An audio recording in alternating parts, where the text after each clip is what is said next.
Okay, next we'll briefly consider queue implementations using the same basic underlying data structures. So here's the corresponding API for queue of strings.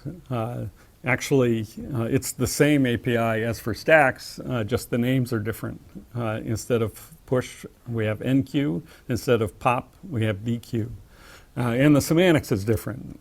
For enqueue, we add an item, say, at the end of the queue, and for dequeue, we remove an item from the beginning. It's as if you're waiting in line to buy a ticket. When you enqueue, you go at the end, and when the one that's been in there the longest is the one that comes off. So let's look at how we implement those, first using linked lists and then arrays.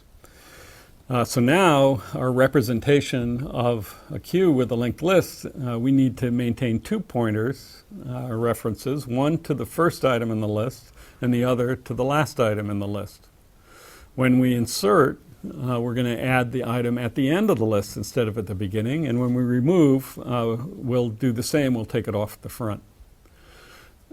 So here's the implementation of dequeue. It's identical to the code for pop for a stack. We save away the item, we delete the first node by advancing the reference, and then we return the item. So identical. To add a node, or enqueue, add a new node to a linked list, we want to put it at the end, so that'll be the last one returned. To add it at the end, so first thing we need to do is save a link to the last node. We're going to need that because we need to change its reference from null to point to the new node. Then we'll create a new node for the end of the list.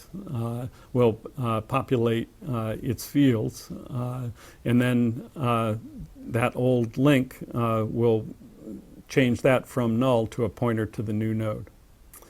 So again, just a few lines of code. That's basic linked list processing. Actually, years ago when we taught courses in algorithms and data structures, much of the course would be about this kind of pointer manipulation.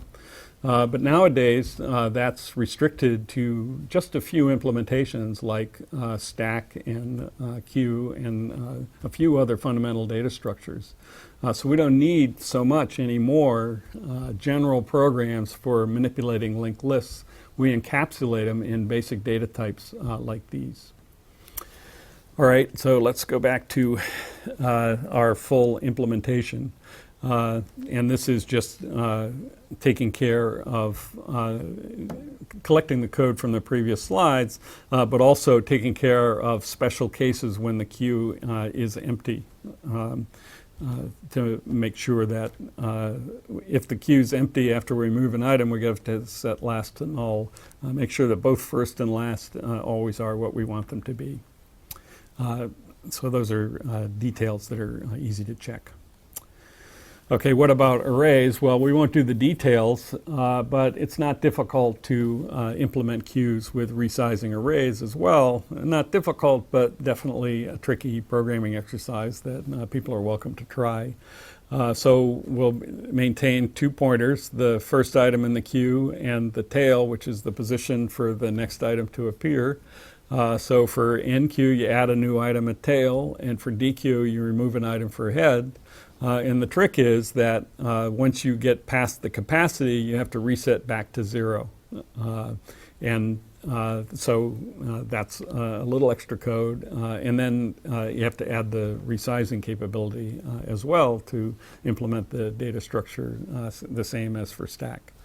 And we'll leave that as an exercise.